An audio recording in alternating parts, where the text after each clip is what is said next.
अरे क्यों रे, काम में ध्यान नहीं है जो सब्जी में नीरा नमक भर दिया। मुफ्त में रोटी तोड़ने की आदत पड़ी हुई है, यह सब यहाँ नहीं चलेगा।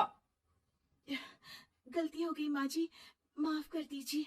माफी चाहिए? चलो ठीक है, ये नमक भरी सारी सब्जी खत्म कर, कुछ भी फेंकना नहीं चाहिए, मिल जाएगी माफी। सुनैना की शादी कुछ महीनों पहले ही वासु से हुई है, जिसके बाद से उसकी जिंदगी इस नर्क में जल ही रही है। और अब यही सुनैना की आम जिंदगी है, जिसमें उसकी सास हर छोटी बात पर और कभी कभी तो बिना किसी बात के बस उसे परेशान कर खरी खोटी सुनाती ही रहती है। सुनैना, कल मुही कहाँ मरी हुई है, इधर तो आ। सास की आवाज सुन सुनैना भागती हुई उसके पास आती है। क्या हुआ माँ जी? अरे तुझे पता है मेरे पैरों में दर्द रहता है, तो मुझसे बदला लेने के लिए टीवी का रिमोट इतनी दूर रख दिया। अरे मुझे ज्यादा खड़ा कर पैर तुड़वाना चाहती है क्या? आज पूरा दिन तू एक पैर पर काम करेगी, अगर कहीं दूसरा पैर जमीन पर रखा तो मुझसे बुरा कोई नहीं होगा। सास और सुनैना की ये कहानी उसकी ननद सिम्मी बहुत करीब से देख रही होती है, जिस वजह से उसके मन में ससुराल और सास के लिए डर बनने लगता है। इसी तरह दिन बीतते हैं। एक शाम वासु और सुनैना साथ बैठे होते हैं। क्या बात है, तुम दिन पर दिन कमजोर कैसे होती जा रही हो? नहीं तो, आपको ऐसे ही लग रहा होगा, मैं बिल्कुल ठीक हूँ। हो सकता है, पर चलो ध्यान रखना, मुझे कुछ काम है। ऐसा बोल जैसे ही वासु जाता है, तभी सिम्मी वहां आ जाती है। भाभी, आप भाई को माँ के बारे में बता क्यों नहीं देती? वो आपके साथ बहुत गलत करती है। क्या सारे ससुराल वाले ऐसे ही होते हैं? भाभी, मुझे तो शादी नहीं करनी, बहुत डर लगता है मुझे। अरे तुम बेकार ही टेंशन ले रही हो, ऐसा कुछ नहीं है। मुझे पता है तुम्हारा ससुराल बहुत अच्छा है, इसलिए खुशी खुशी ससुराल की तैयारी करो। सिमी तो वहां से चली जाती है, लेकिन सुनैना उसकी बातों से सोच में पड़ जाती है। कुछ दिनों बाद सुनैना के मम्मी पापा और भाई उनके घर आते हैं, जिन्हें देख सास हैरान रह जाती है। आप लोग सुनैना से मिलने आए हैं? अरे बहू, देख तो तेरे मम्मी पापा आए हैं। जी नहीं, आज हम यहाँ लड़की नहीं लड़के वाले बनकर आए हैं।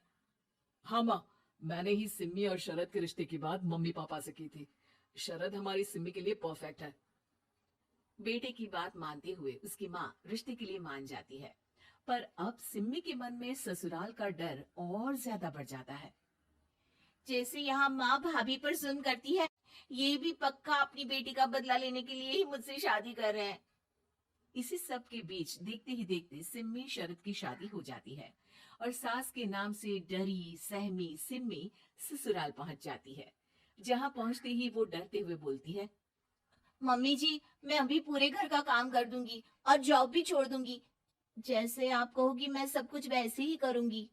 अरे, इतना डर क्यों रही हो? और अभी घर आई हो, कोई काम करने की जरूरत नहीं। नई शादी है, कुछ दिन आराम करो, घूमो फिरो। रही बात घर या जॉब की, तो वो तुम्हारी चॉइस है, कोई तुम्हें नहीं रोकेगा। सास का ऐसा व्यवहार देख सिम्मी हैरान रह जाती है और अपनी भाभी सुनैना का ससुराल में पहला दिन सोचने लगती है। चलो हो गया कार्यक्रम खत्म, जा वासु आराम कर। बहू, तू अपने काम पर लग जा।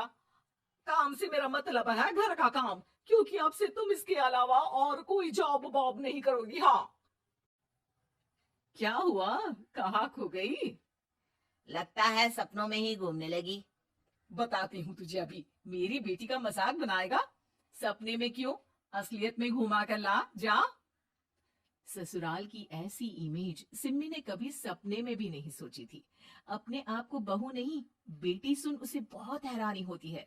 लेकिन जैसे जैसे समय बीतता है, तो अब सिम्मी को किसी भी जगह से ज्यादा ससुराल अच्छा लगने लगता है। एक दिन सिम्मी सबसे मिलने मायके आती है, तो अपनी माँ को भाभी पर चिल्लाते हुए देखती है। अरे करमजली, अगर मुझे इतना ही पैसा खर्च करना होता तो तेरी जगह घर में नौकरानी ना रख लेती। तुझे लेकर आई जिस नौकरानी का पैसा बचे, पर तू तो उससे भी ज्यादा खर्चा करा रही है। बस माँ, तुम्हें कोई कुछ बोलता नहीं तो हर हद पार करोगी क्या? अगर यही सब मेरी सास करे तो? अरे तो उनकी बेटी को जिंदा गाड़ दूंगी। तुम्हारे और उनके अंदर यही तो फर्क है माँ। तुम उनकी बेटी के साथ क्या क्या करती हो, सब कुछ पता होने पर भी वो तुम्हारी बेटी को पलकों पर बिठा कर रखते हैं। एक आप है, उनकी बेटी को अपनी बेटी जैसा तो क्या बहू तक नहीं समझती। माँ, आपको सुनकर मिर्ची जरूर लगेगी, लेकिन मेरी सास मेरी माँ से अच्छी माँ और सास दोनों हैं। इस पर सिम्मी अपनी माँ को अपने ससुराल और उसके प्यार के बारे में सब कुछ बताती है, जिसे सुन सुनैना की सास को अपनी हर गलती का एहसास होता है। अगर वो चाहते तो आराम से अपनी बेटी का बदला मेरी बेटी से ले सकते थे, पर उन्होंने ऐसा नहीं किया और तुझे हमसे भी ज्यादा प्यार दिया। तुम दोनों ही मुझे माफ कर दो। इसके बाद तो जैसे सुनैना की सास का रूप पूरी तरह बदल जाता है। Mission successful. रिवेंज लेना है क्या?